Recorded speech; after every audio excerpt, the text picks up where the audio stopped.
Welcome back, adventurers, once again to Let's Play ChäoS. And in the last episode, Yua Kusunoki came face to face with the apparition, of her deceased sister Mia, her twin sister, no less. And she ultimately had no choice but to face up to her own subconscious feelings and guilt, because while she may not have been responsible for what happened in the group diving incident of the New Gen Madness, she still harbored feelings of guilt during the time that they had together.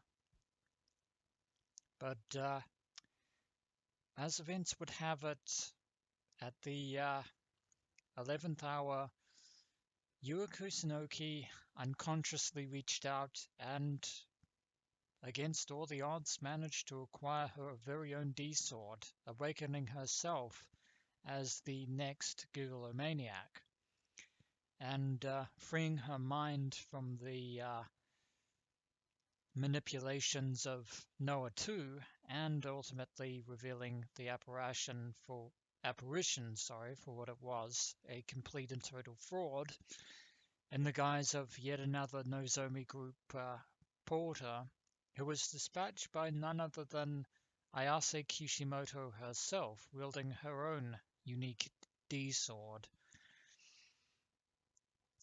That just leaves Takumi Nishijou, the only Gigolomaniac to not have acquired his very own D-Sword, and is patiently waiting for the world to end, as he sits there along with his sister Nanami, who may or may not be a delusion, despite the fact that Nanami was supposed to have been kidnapped by this point.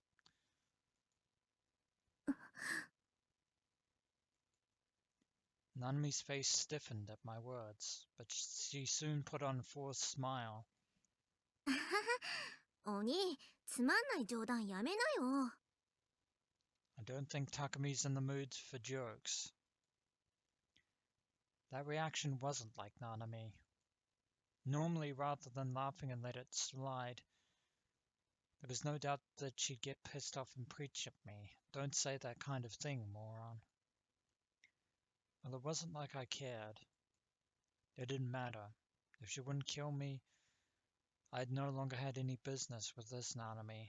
I wouldn't mind if she vanished right away.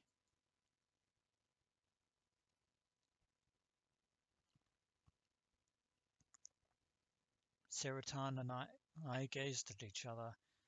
If Serotan were three-dimensional, she surely would be delighted to grant my wish. If I were going to be born as a delusionary existence anyway, I would have wanted to be born in the second dimension. ねえ、そんな冗談は置いといて、その話があるんだ。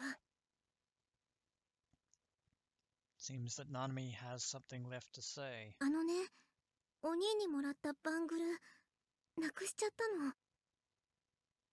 の。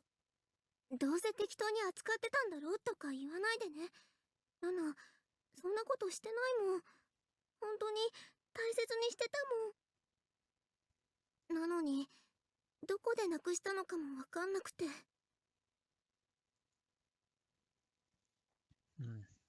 She treasured such a thing. How comical. From my perspective, there had to be a limit to how comical she could get. And yet, despite Takumi's own sentiments, Nanami Nishijou did actually treasure the cheap bangle that he had gotten from that variety store. When you got down to it, it was something I'd given her. That sort of thing had no value. 僕は妄想じゃない。僕は妄想じゃない。 For starters, there was reason to suspect whether or not I'd given Nanami the bracelet in the first place. Even that event may have been imaginary. Therefore, nothing in this world held any value. Nothing appearing on my memories had any value. 僕は妄想じゃ僕は妄想じゃない。お兄が初めてくれたプレゼントだったのにな。なんでなくしちゃったりしたんだろう。 Now that is a very good question. 僕は妄想じゃない。僕は妄想じゃない。お兄、聞いてる？僕は妄想じゃない。僕は妄想じゃない。I think the last vestiges of Takumi's sanity have at last been broken and shattered. お兄はどうしていつもそうなの？ Head lowered, fists clenched, Nanami muttered. たまにはお兄ちゃんらしく頼りがいのあるとこ見せてよ。 What? You've come barking up the wrong tree if you're going to accuse me, because I'm a delusionary existence. Even though you've been uttering the words, I'm not a delusion. 僕は妄想じゃない。僕は妄想じゃない。 All I stared at was Seroton's smile. There was no need to hear out what Nanami had to say. No point in listening, because I'm a delusionary existence. 今までずっとナナがしっかりしなきゃって思って頑張ってきたけど、 Indeed. While she certainly could be annoying at times, Nanami actually did her best to try and look after Takumi. でもね、やっぱりナナだってたまには誰かに甘えたいよ。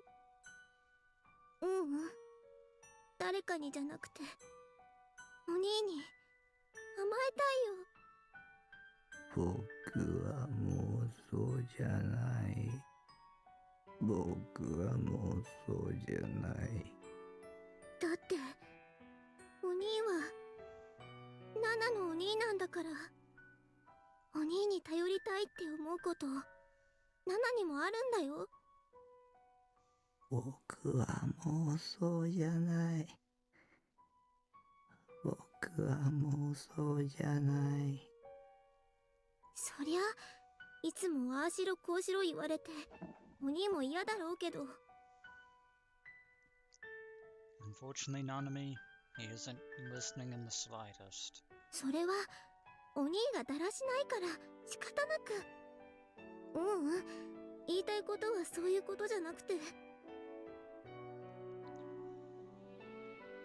Doesn't matter how well you phrase it, it isn't going to matter in the slightest.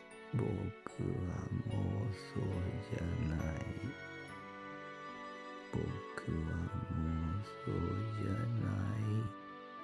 ナナだっていろいろ愚痴を聞いてもらいたい時とか泣きたい時とかあるんだよ。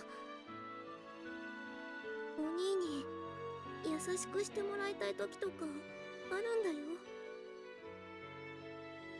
僕は妄想じゃない。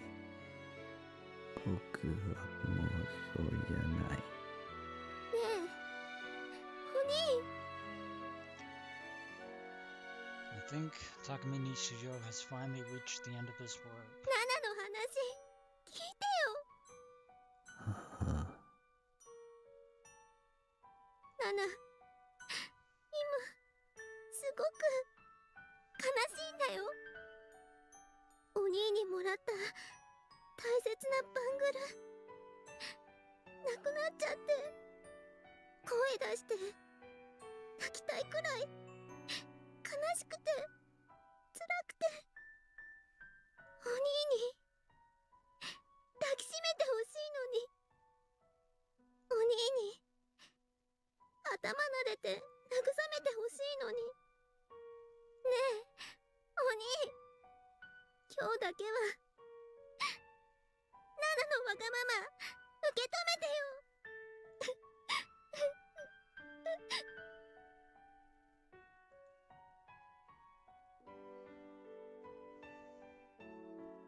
I have absent-mindedly raised my face.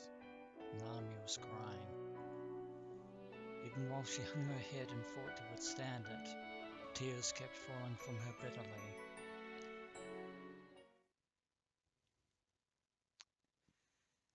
But Takumi is in no mood to care right about now. But that aside, we are back with Rimi yet again. Upon opening the glass door and entering a place resembling a lobby, Rimi Sakihata shuddered. Air that seemed cold enough to freeze her came crawling up her legs. And though she is armed with her mighty D-swords, even Rimi is still terrified. She sensed no one nearby, which was natural enough, considering what kind of place this was. But when she thought about what waited up ahead for her, Rimi ended up wanting someone to be here. But alas, no avail. Immediately in front of her was a soundproof door, the kind found in movie theaters. Coldness came floating from the crack beneath it, along with a white mist akin to dry ice. Rimi bit her lip hard. She'd held her D-sword with both hands. She'd already wheel-booted it. だから大丈夫。 So you say. だから怖がっちゃダメだ。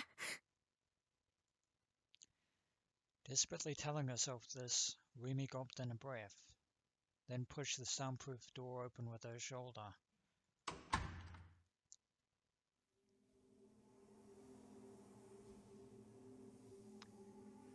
Rimi's eyes widened at the spectacle spreading out there, all too colossal, a device that brought monsters to mind. It was ensconced in the center of a dome-shaped room. Ladies and gentlemen, behold the fruit of the Nozomi group, and in particular Genichi Norose's twisted, perverted labor. For this device is none other than Noah 2 itself, the artificial gigalomaniac. An eerie noise resounded faintly through the room's spacious interior. It was low, a sound like a beast growling, a sound signifying that this device was in operation. A device which is probably even more terrifying than the phone wave real name TBA itself. の圧 Indeed. もう動いてるんだ。 And it has already been running for quite some time now, and also I apologize for drinking and accidentally rubbing my microphone there. But Noah 2 is awake, and given where it's situated, I think its proverbial caretaker isn't too far behind. 君のおかげですよ。 Speak of the devil and he shall appear, as the old saying goes.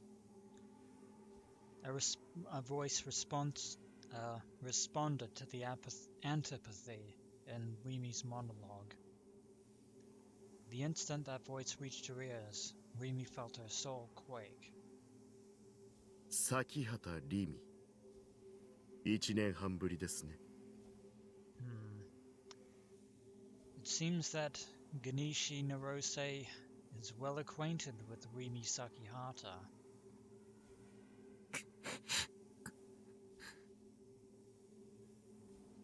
Rimi's instincts harbored terror. Trembling surged up from the depths of her heart.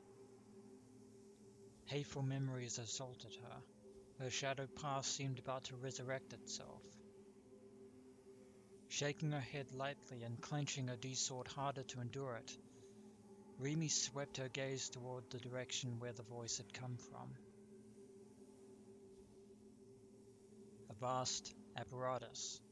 Noah too. Beside it, the figure of a tall suit-clad man. And they're not alone. Nana-chan! Held there, suspended by a device eerily similar to that of a D-sword, is Nanami Nishijou, being held captive by Genichi himself. In other words, the Nanami that Takumi is currently conversing with is in and of itself a delusion, for this is the real Nanami. Nanami Nishijou was being held captive there. Her torn uniform, the blood-soaked bandage on her right wrist, her limply hanging head, her horribly pallid complexion.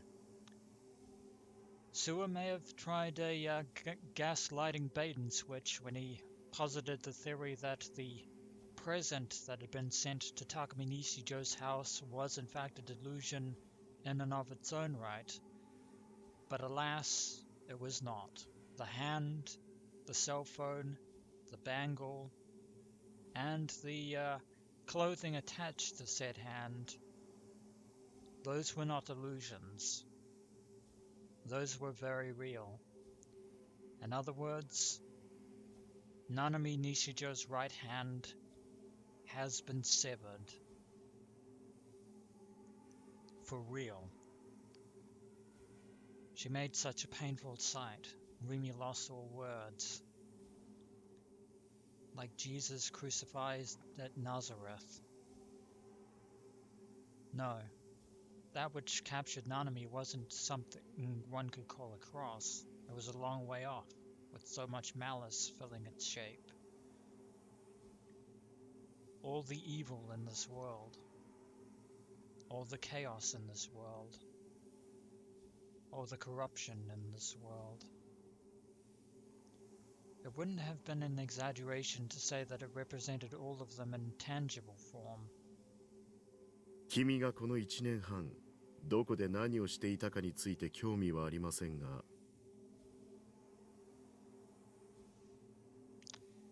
Would be surprised if you were, Genichi. 困りますね。あまりうろちょろされると。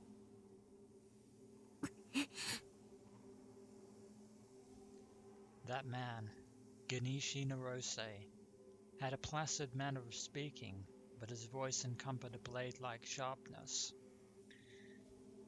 In other words, in the manner that Noah too is itself an artificial gigalomaniac, it would also be probably more apt to say that on that note, Noah too could also be considered Genichi Norose's very own D-sword. Frantically keeping herself from sinking down on the spot, Rimi glared at him. ナナちゃんを離して。ほう。まさかここに来たのはお友達を助けに来たという理由ですか Yeah, I knew you weren't going to let her go on that note. ナナちゃんを離して。その子は何も関係ないでしょ。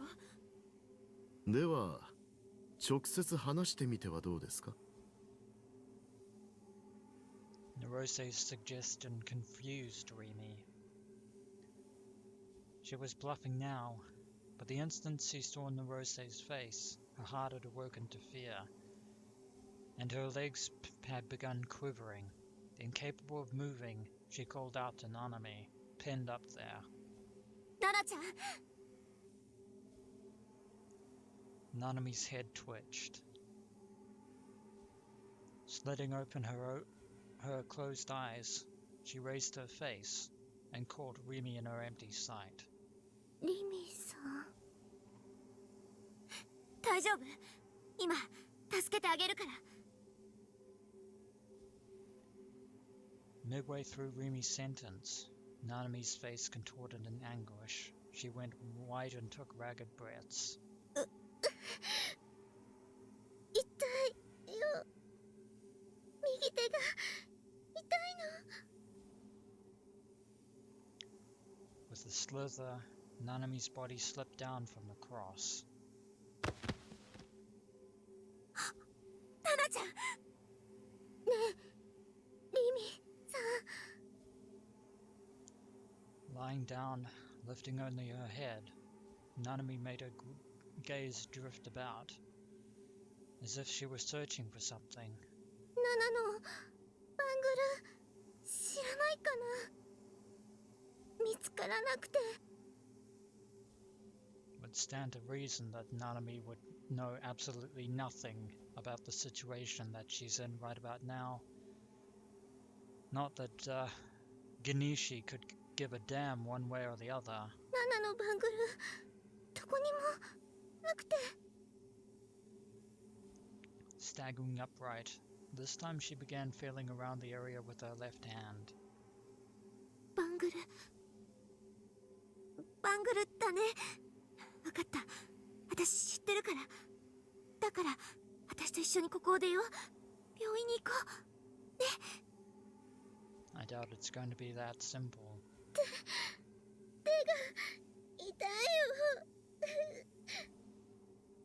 ナナはなんでリミさんのことを知ってるんだっけ。前にどこで会ったんだっけ。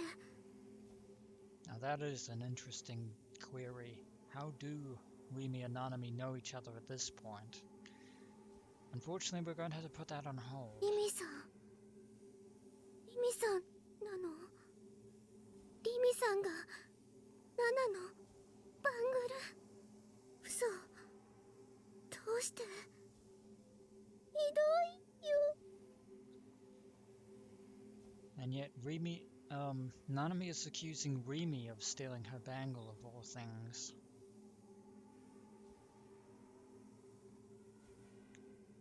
Realizing something was odd about Nanami, Rimi swiftly looked over at Norose. He was silently watching Rimi and Nanami's exchange, a mocking smile on his lips. Yeah, there had to be a catch. ナナちゃんに何を見せてるの。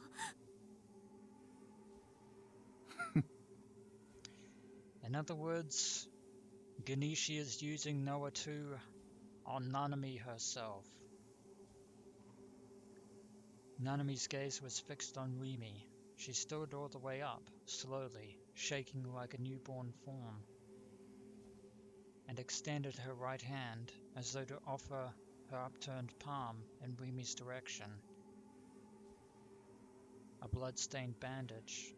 It almost looked as if her hand were connected, except it isn't. But one scarlet droplet after another dripped and fell from it without stopping. A puddle of blood was forming at Nanami's feet. She needed treatment quickly. Not that she's going to get it from Genichi, that miserably sick sociopathic bastard, even though he is a former doctor. On the reverse side of her sense of urgency, Rimi wasn't able to draw any closer, because approaching Nanami also meant approaching that man. It frustrated her so much she found herself on the verge of weeping. リミさんが持ってたの。ナナちゃん、帰ろう。こっちに来て。どうして持ってくの。 So that's your game, Genichi. 返して。ナナのバングル返して。落ち着いて、ナナちゃん。お兄からもらったナナの大切なあれは誰にも渡したくないの。 Not that it's going to help in the situation, but Rimi didn't take the bangle. Genichi did, but I digress. 返して返してよ。 And meanwhile, he's manipulating Nanami into believing that Rimi stole it. ナナちゃん。 Another delusion. 返して。 Together with her cry of lamentation. one of the drops of blood spilling from Nanami's wrist, rapidly crystallized before falling to the floor. With a drop at its core, a material like some kind of mineral came flying out of nothingness, almost as though an inorganic carapace were ripping through a rift in space. In the blink of an eye, it came together to form a single shape, one far more reminiscent of a cross than the thing that had previously held Nanami. And right there you can see the fact that Nanami's right hand has indeed been severed at the wrist. Now, this was of course censored in the anime adaptation of ChäoS Head, which a lot of people have cited as being one of the worst anime adaptations pretty much of all time. And that's not just me saying it. That is literally how the anime adaptation of ChäoS Head is actually being referred to. But back on point, or else standing perpendicularly, as though to reject everything before it, a sword. Which means that Nanami Nishijou, like her brother Takumi, is a gigolomaniac. But in this one instance, it was Genichi Norose's twisted machinations themselves that deliberately forced Nanami to awaken to her gigolomaniac powers, using her as more fuel for Noah too. これはディソード返してよお願い Normally, somebody awakening to their gigolomaniac powers might be considered a good thing, but not in this case. Nanami held that sword to her chest as though embracing it. Her tears overflowed in sorrow, falling toward it. The D-sword blinked a brilliant red, as if it were her pulse. でないとリミさんのこと許さないそんな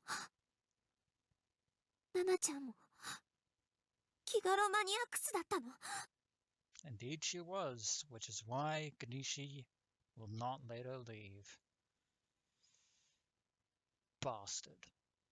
Utter bastard. 今日だけは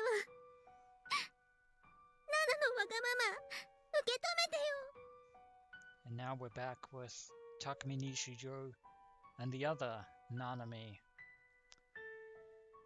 And that is going to bring an end to this episode of Let's Play ChäoS Head for the time being. And when we return, adventurers, will Takumi Nishijou finally rise out of his depressed slump to finally do that which he knows he needs to be done?